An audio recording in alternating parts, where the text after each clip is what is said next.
Bienvenue sur Touche pas à mon YouTube, TPMY Samir. Donc aujourd'hui, on va réagir encore une fois sur l'actualité, sur les émeutes qui se sont arrêtées, hein. Vous voyez bien qu'ils en ont fait un drama alors que c'était pas les émeutes de 2005 qui ont duré 3 semaines ou autre, mais peu importe. Alors, je vous explique ça va être quoi cette vidéo. Cette vidéo va être un petit passage d'un poème de Victor Hugo qui fait sens un petit peu avec l'actualité, avec les émeutes. Donc on va voir ce que Victor Hugo pense des émeutes. On va réagir aussi un petit peu sur la vidéo de Soral sur ce qui s'est passé. Et vous allez voir la différence entre des gens qui ont du recul et la majeure partie de cette droite qui en manque de testostérone et qui se font racketter, qui se font voilà, qui ont besoin de virilité et qui sur les réseaux sociaux appellent à la guerre civile parce qu'ils ont un manque de testostérone, tu vois? Bon après de temps en temps, ils sortent dehors en groupe pour attaquer des femmes, isolées, mais bon ça c'est encore autre chose. Pareil pour les gauchistes qui eux, bon, tous de la merde, hein. Donc qu'on soit bien d'accord. Donc on va réagir sur Victor Hugo, je vais vous donner mon analyse rapide et on va écouter, Soral, même si Soral, généralement c'est assez pertinent et ça f pas forcément besoin d'analyse. C'est ça qui est agréable. Donc voilà, donc on va démarrer tout de suite. Je vais vous lire un passage de Victor Hugo, hem, à ceux qu'on foule aux pieds. Oh, je suis avec vous. J'ai cette sombre joie. Ceux qu'on accable, ceux qu'on frappe et qu'on foudroie, m'attirent. Je me sens leur frère. Je défends terrasser ceux que j'ai combattus, triomphants. Je veux, car ce qui fait la nuit sur tout m'éclaire. Oublier leurs injures, oublier leur colère. Et de quel nom de haine ils m'appelaient entre eux. Je n'ai plus d'ennemis, quand ils sont malheureux. Mais surtout, c'est le peuple, attendant son salaire. Le peuple qui parfois devient impopulaire. C'est lui, famille triste, homme, femme, enfant, droit, avenir, travaux, douleur, que je défends. Je défends l'égaré, le faible.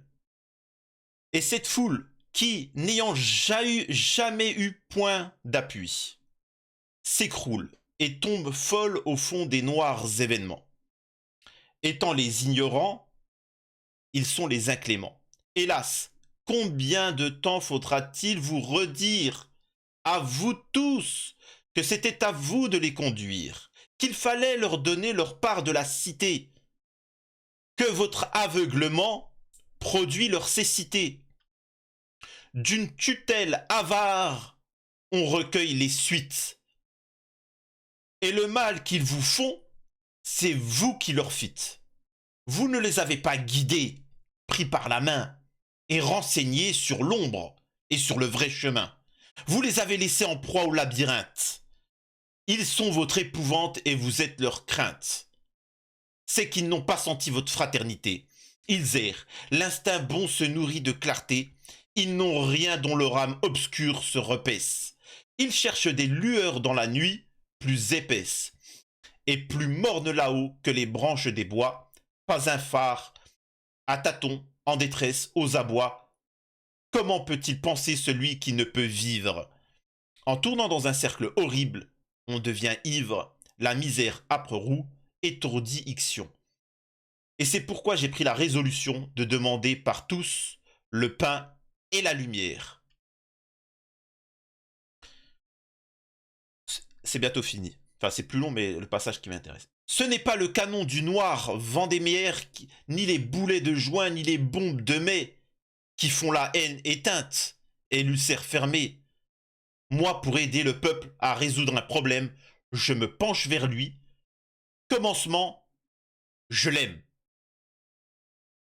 Le reste vient après. Oui, je suis avec vous. J'ai l'obstination farouche d'être doux, ô vaincu, et je dis non, pas de représailles. Oh mon vieux cours pensif, jamais tu ne tressailles, mieux que sur l'homme en pleurs, et toujours tu vibras pour des mères ayant leur enfant dans les bras. Etc. etc. Il y a pas mal de choses qui sont très intéressantes.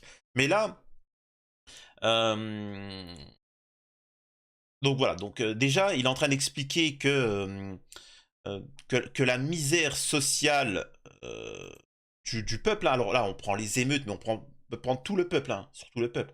Les gilets jaunes, etc. Les gilets jaunes n'ont pas, ça veut dire qu'ils n'ont pas, s'ils sont sortis dans la rue, c'est pas par ennui ou autre, c'est parce qu'ils vivent la misère et qu'un gouvernement, le gouvernant, nos ministres auraient dû, au lieu d'envoyer l'armée, au lieu d'envoyer des LBD, etc., c'est déjà de dire je vous aime, on est vos dirigeants, vous êtes le peuple, on est là pour faire notre travail, on va essayer de régler c'est quoi le problème. Et ça n'est jamais le cas. Et donc quand les gouvernements vous disent que il y a des destructions, gilets jaunes, émeutes ou autres, qu'est-ce qui s'est passé avant pour qu'on en arrive à là? Ça c'est intéressant. Et ça, c'est pas ce que les droitards ni les gauchistes vont vous dire. Il n'y a aucun droitard, aucun gauchiste qui va vous dire comment ça se fait qu'on en arrive à les émeutes. Comment c'est qu'on est arrivé aux gilets jaunes. Comment? Pourquoi? D'où ça vient tout ça? Vous savez pourquoi on ne le fait pas? Parce qu'on réglerait tous les problèmes. Et c'est ce que dit en soi Victor Hugo. Euh, alors, attendez, j'essaie de retrouver des passages.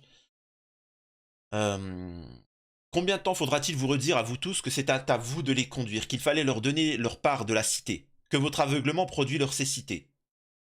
Donc, plus vous vous obstinez, plus en face, ils seront obstinés. Ça, c'est très important.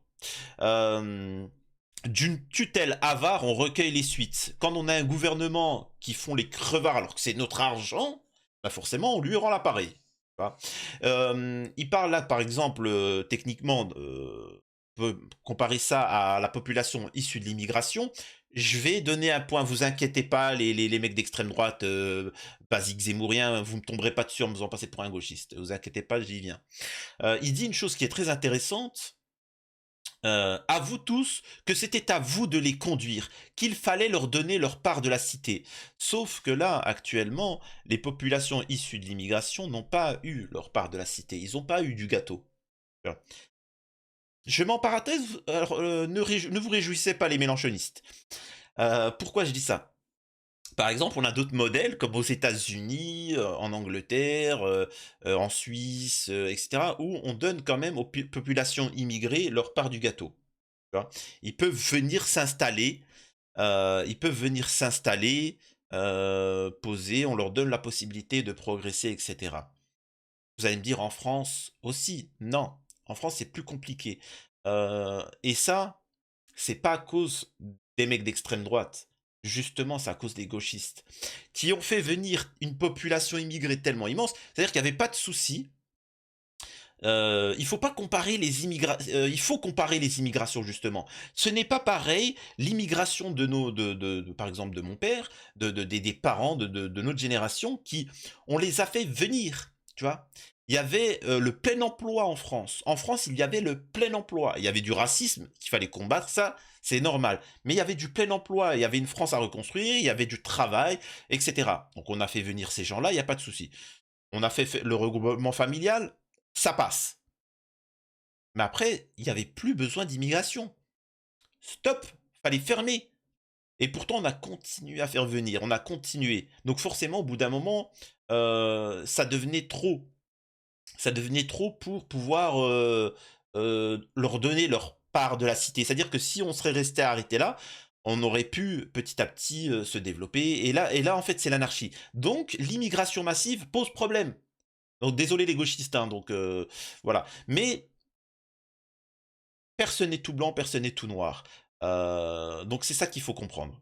Jusque-là, est-ce que c'est clair? Donc en soi, c'est pertinent ce que dit Victor Hugo, sauf que Victor Hugo, son texte n'est pas à destination là des émeutiers, ni d'immigration, ni etc. Mais ça permet. Et d'ailleurs, je parle même une chose, c'est que dans les émeutes, énormément de gens sont ce qu'on ne pourrait appeler du français de souche, mais bon, c'est de l'italien, d'espagnol, du truc comme ça. Voilà, les. Donc, et aussi, voilà, bah, y a aussi un truc qui est intéressant qui dit, avant de passer sur Soral, et le mal qu'ils vous font, c'est vous qui leur fîtes. Sauf que ça, il y en a beaucoup qui ne se rendent pas compte, hein. Moi, je pourrais témoigner, mais je le fais pas parce que ça serait se victimiser. Mais oui, il y a énormément de racisme. C'est notre histoire À l'école, je peux vous raconter 50 histoires, je peux vous raconter une tentative de meurtre, hein, je peux vous raconter des dingueries qui s'est passé, et pourtant vous me voyez pas pleurer ou autre. Donc oui, vous pouvez faire fi en disant qu'il n'y a pas de racisme en France, tentative de meurtre, machin, etc. Ou une vieille, elle avait essayé de m'écraser, j'ai déposé plainte, le policier, il avait dit, ouais, bon, c'est pas un délit de fuite. Ah ben pardon, excusez-moi. Je peux vous raconter plein de trucs comme ça. Donc ça, il faut que vous en ayez conscience, hein. Il faut que vous en ayez conscience que de ce que certaines populations vivent. Tu vois. Mais bon, après, je peux comprendre chacun ses combats. Par exemple, il faut savoir que l'extrême droite, zémourienne et tout ça, leur combat, c'est la liberté des mouvements LGBT. Je sais, c'est étonnant, mais voilà, c'est apparemment, c'est les valeurs de la France. Il faut surtout pas euh, se comparer avec la Russie, les pays du Moyen-Orient, qui eux sont très durs avec les mouvements LGBT. Donc voilà, donc vous voyez un petit peu pourquoi roulent les mecs d'extrême droite et les mecs d'extrême gauche. Vous voyez que dans le concret, c'est tous la même chose. Bref, excusez-moi de ces petits pics. Donc voilà, il ne s'agit pas aussi de tout le temps se victimiser en disant ouais mais on leur a pas donné aussi. Alors parfois quand on te donne pas, il faut prendre, mais de manière légale. Alors, on te donne pas de travail, et ben fabrique-toi-le. Mais il faut comprendre que s'il y a une personne qui n'a pas, on lui donne pas, ben évidemment il prend mais de la mauvaise manière. Tu vois. Donc oui, il y a un problème avec ce système-là. Mais encore une fois, je répète, l'origine, c'est cette immigration massive. Qui a fait cette immigration massive? Je vous laisse vous renseigner. Voilà, donc, et là, vous verrez qui sont les vrais coupables. C'est-à-dire que soit on traite les symptômes, soit on traite concrètement la maladie, l'origine de la maladie. Tu vois. Euh, Quand on est malade, il faut savoir que la fièvre, c'est juste une conséquence. C'est le corps qui augmente la température pour aider ton système immunitaire à te défendre. Il suffit pas juste de mouiller à une serviette et de le mettre sur ton front. Ça c'est des conséquences. Il faut trouver c'est quoi la maladie et la guérir. Donc voilà, donc c'est bien de se parler sur les émeutes, les émeutiers, sur la police. Par exemple, je suis désolé, la police, ils ont fait une bavure. Il faut qu'ils soient condamnés, d'accord. Mais ça c'est, ça c'est, ça c'est la justice. C'est pas le politique. Le politique, il doit se dire, bordel. Qu'est-ce qui s'est passé? Qu'est-ce qui a amené cet individu à faire une bavure? Donc voilà. Bah peut-être qu'il était stressé. Peut-être que le système médiatique lui avait tellement mis une pression en lui disant qu'il pouvait tout se permettre, qu'il s'est tout permis. Peut-être que s'il y avait des policiers à chaque coin de rue, peut-être que les gens se diraient c'est pas grave. Le mec qui vole un sac à main et court, le policier il est là. Alors je fais exprès d'abuser, mais il se dit bon je vais pas courir. Lui là tu me l'arrêtes. Hop, croche-pied. Au Japon, il y a de la police partout. Et c'est pas une police violente parce qu'elle est partout, justement, elle t'aide. Mais elle est partout. Tu veux faire une connerie, crois-moi, faut être malin pour pas se faire choper. Donc il y a aussi de ça. Peut-être qu'il faudrait régler ce problème de tension sociale, parce que tout ça, c'est le social. Hein. Tous ces problèmes concernant les populations immigrées, la police, gilets jaunes, machin, tout ça c'est du social.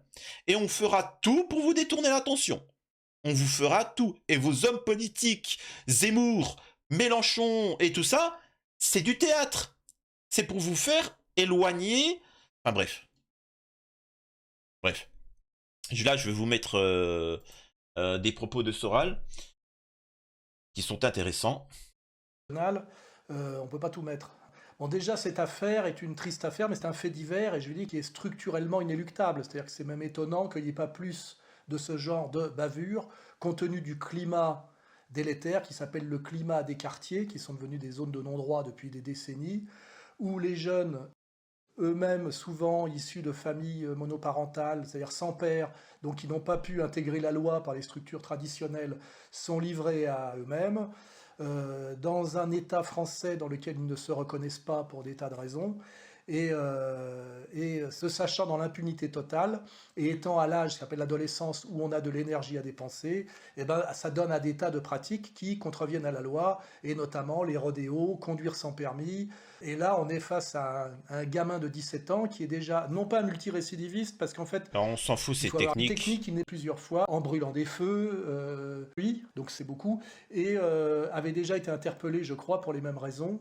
On peut à la fois déplorer ce qu'on appelle une bavure policière et une réaction excessive de la police. Moi, je ne veux pas trop m'exprimer là-dessus parce que j'y étais pas, mais on peut imaginer aussi la difficulté du travail des policiers dans ces quartiers chaotiques où en plus ils sont envoyés en première ligne en étant très peu soutenus par leur hiérarchie.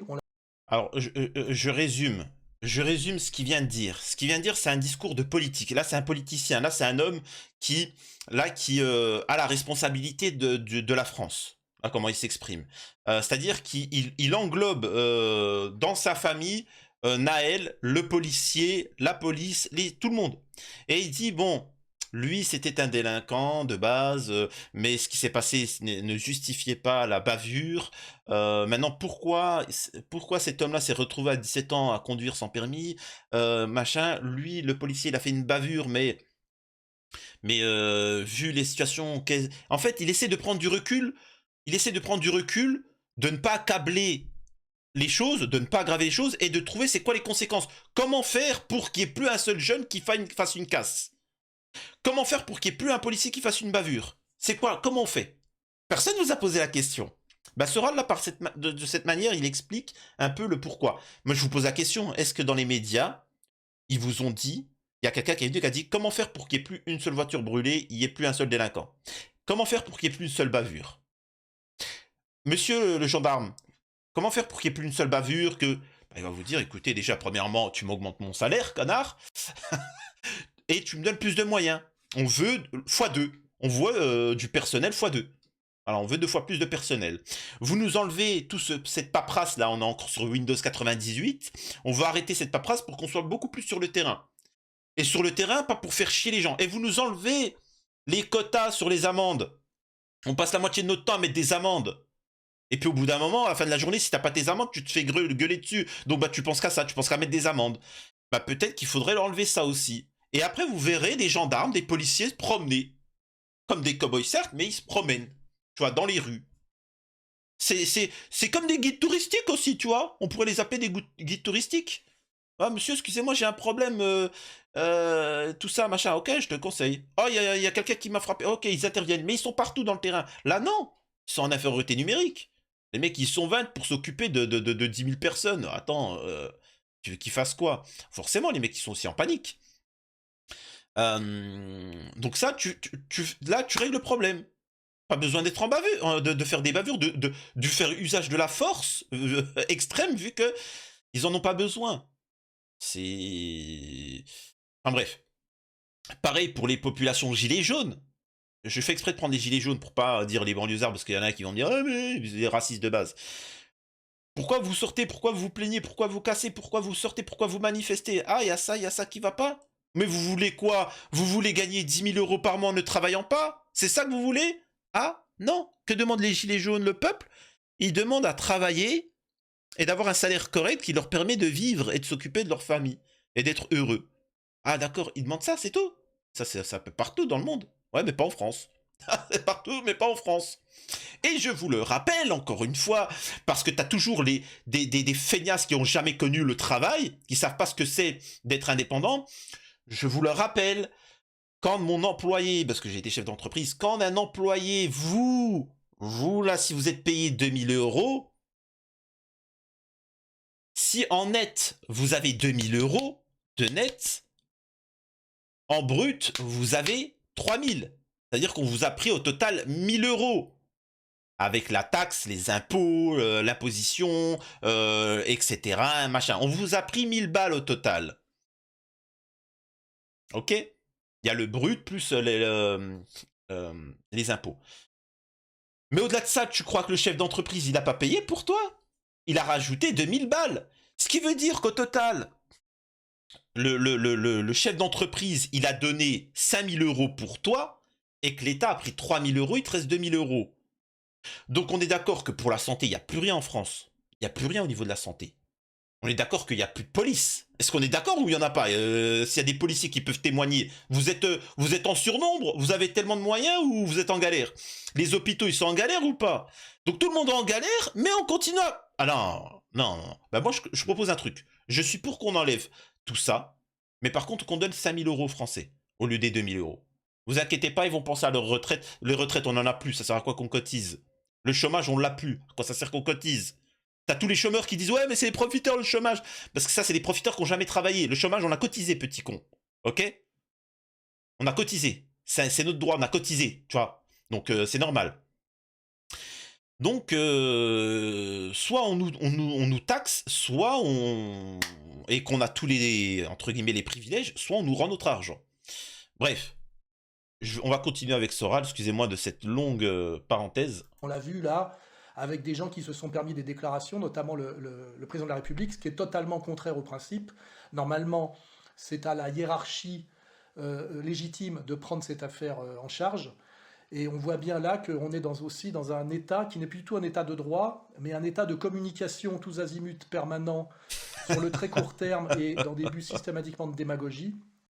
En résumé, ce qu'il est en train de dire, c'est que le gouvernement, là, c'est devenu un gouvernement de youtubeurs. Là, ils sont en train de faire du touche pas à mon YouTube. Quoique, je vous assure que eux font du touche pas à mon YouTube, mais moi, je fais du gouvernement. C'est-à-dire que ce que je dis, c'est ce qu'un ministre et un président devraient faire. Et eux font du drama. Ouais, ouais, j'ai vu qu'il y a eu une bavure. Non, mais c'est pas tolérable. Attends, c'est quoi de ça?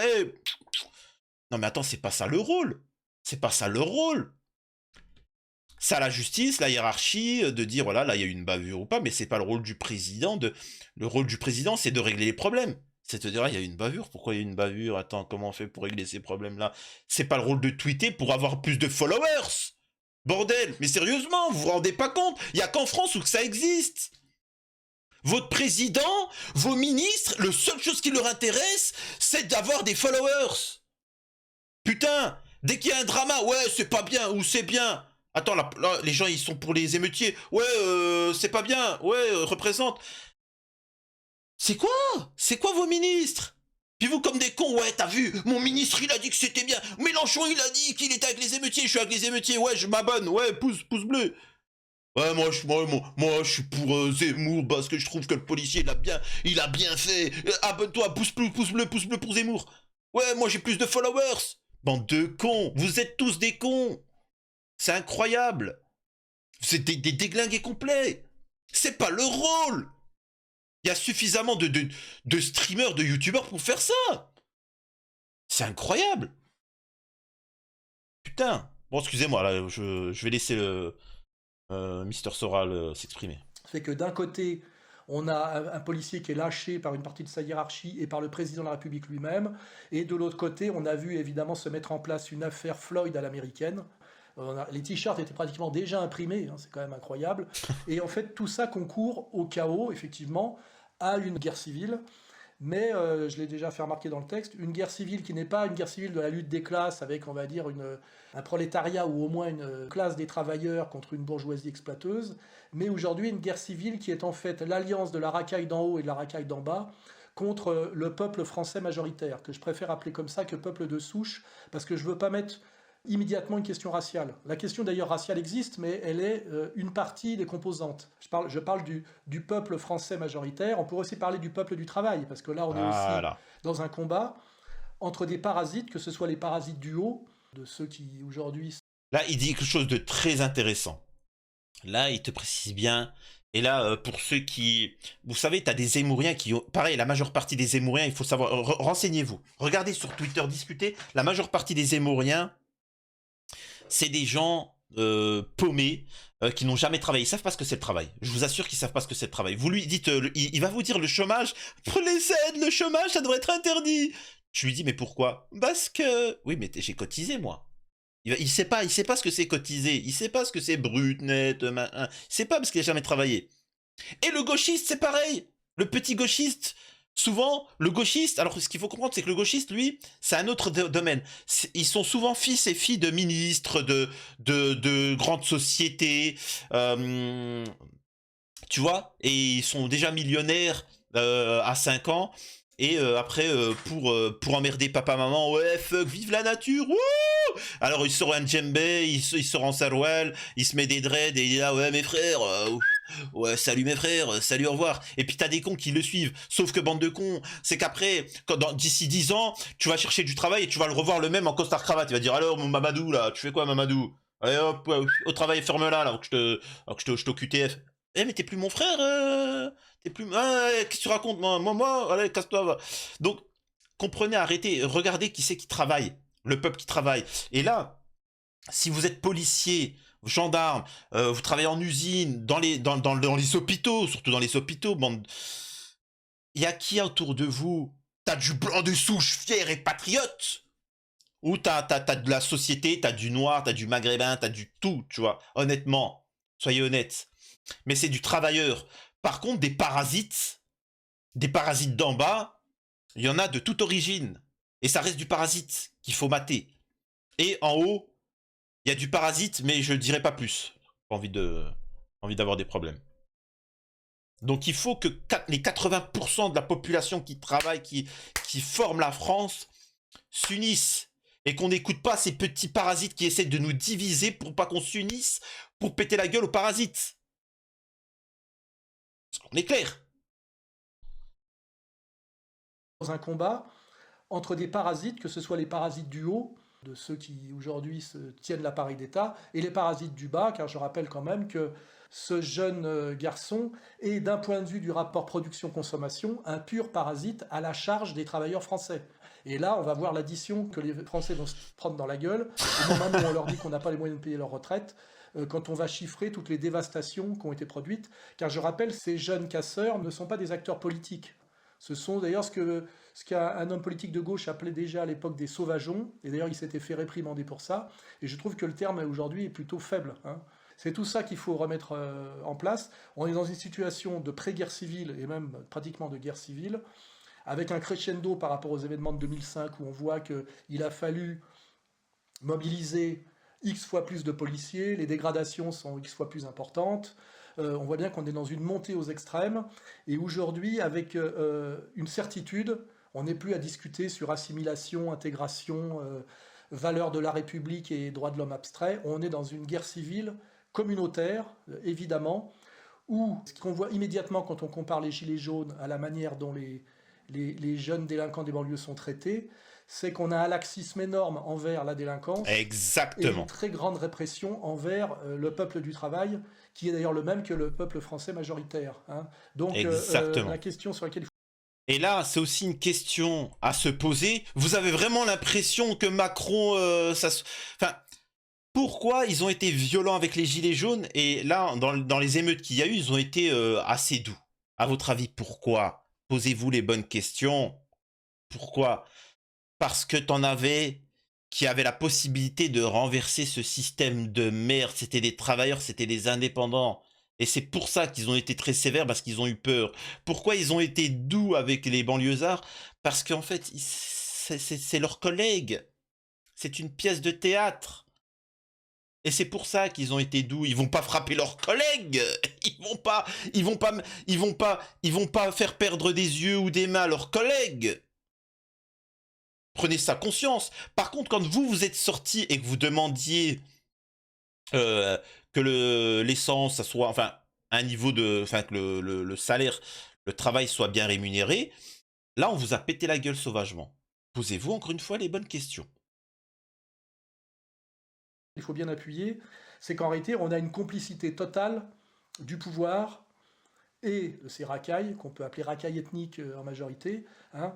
Et ce qu'il faut bien comprendre, c'est que ce n'est pas seulement du laxisme, c'est de la stratégie de pouvoir. C'est ça qui est catastrophique. Voilà. Et ce qu'on Merci. doit donc en conclure, c'est qu'on ne pourra pas régler la question de la violence urbaine, de cette sécession, etc., sans régler le problème de l'illégitimité du pouvoir. Hein. Exactement. Il faut bien voir ce cadre-là, je l'ai bien exposé dans mon texte. Alors après, on peut, comment dirais-je, tirer sur toutes les ficelles du pullover qu'on vient de tricoter devant vous. Alain Soral, on voit déjà, Ça, t'inquiète pas, on le fait. parmi les premières réactions. Et là, on finira sur un passage sur l'islam. Hein, c'est un passage qui est intéressant et on va s'arrêter sur ça. Idée. Il n'est pas question de dire que l'islam n'a rien à voir, mais en réalité, ce que je fais remarquer, bon, parce que ça, c'est l'explication Zemmour. Voilà, il y a des musulmans en France, ils Alors, sont inintégrables. Par l'idée de la dimitude, ils veulent prendre et renverser le pouvoir. Bon, évidemment, c'est comment dirais-je, un narratif simple et qui peut faire plaisir à pas mal de gens parce qu'il y a visuellement, ça a un côté très cinématographique et assez réel. Mais en fait, ce que moi, j'essaie quand même d'être dans le sérieux politique, pas juste me faire plaisir. Et ce que je vois, moi, c'est que dans les pays musulmans, récemment, je suis passé par Dubaï, il n'y a pas de racaille hein, dans les pays gérés par l'islam. L'islam est une religion assez patriarcale, égalitaire au niveau théologique, mais d'autorité, et d'autorité patriarcale, où, je rappelle, on coupe la main aux voleurs. Ce phénomène de délinquance est beaucoup plus une conséquence d'un fonctionnement de la société française de plus en plus à l'américaine que d'une société qui s'islamise. Même si, quand on parle de la question d'islam, on va parler effectivement d'une société qui est fragmentée aujourd'hui en communautés, avec un travail de désintégration qui a été fait depuis les années Mitterrand, avec notamment SOS Racisme, dont j'ai rappelé dans mon texte, pour rappeler le parallèle de Jean Baudrillard, que SOS Racisme, c'est comme SOS Baleine. Le but n'était pas d'empêcher le racisme, mais d'instaurer du communautarisme exclusif et donc du racisme dans une société française qui l'est très peu par rapport au mode de fonctionnement anglo-saxon. Et je ne parle pas de la façon dont Israël, par exemple, qui est un modèle pour beaucoup de nationalistes, de droite en tout cas, gère la question ethnique. Donc c'est complexe, c'est qu'à la fois si le peuple français était resté homogène racialement et homogène, je dirais, idéologiquement, c'est-à-dire globalement catholique, ces émeutes n'existeraient pas. Mais donc la question qu'il faut se poser, c'est pourquoi depuis le regroupement familial, alors que ce n'était plus une nécessité en termes d'immigration de travail, le pouvoir en place a tout fait pour remplir la France d'immigrés, dont la France n'avait plus besoin d'un point de vue fonctionnel, comme durant les 30 Glorieuses pour le travail, et pourquoi SOS Racisme a fait un travail de systématiquement empêcher leur assimilation en leur rendant la France et les Français détestables, en les qualifiant systématiquement de collabos, de colons, etc., etc. Donc je pense qu'aujourd'hui, effectivement, il faut traiter les effets parce qu'il y a urgence, mais il ne faut surtout pas oublier les causes, hein, parce que sinon, comment dirais-je, on est dans l'impuissance et dans je ne sais pas comment dire, l'émotionnel et le spectaculaire. J'aimerais bien aujourd'hui qu'on fasse passer au tribunal idéologique. donc voilà, en résumé, vous avez... Et là, vous comprenez pourquoi Soral est censuré. Est-ce que vous comprenez maintenant pourquoi il est censuré? Est-ce que vous avez entendu dans son discours de la haine? Est-ce que vous avez entendu dans son discours de la complaisance envers les racailles ou devant les bavures policières ou autres? Non, vous voyez qu'il a du recul, c'est pertinent, il dit les termes et c'est pour ça qu'il est censuré. C'est aussi simple que ça. Maintenant, si vous voulez vous péter la gueule, vous voulez faire une guerre civile, allez-y, mais m'impliquez pas. Faites pas chier. Tu vois? C'est simple que ça.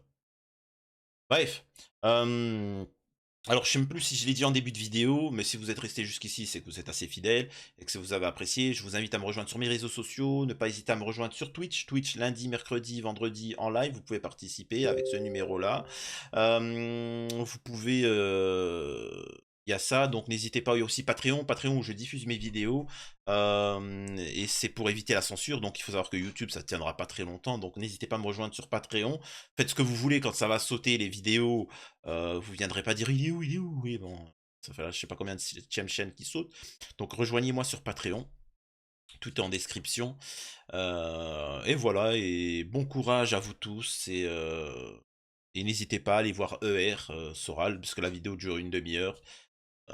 Donc voilà, c'est intéressant. Et voilà. Et à une prochaine pour une prochaine vidéo de Samir de TPMY.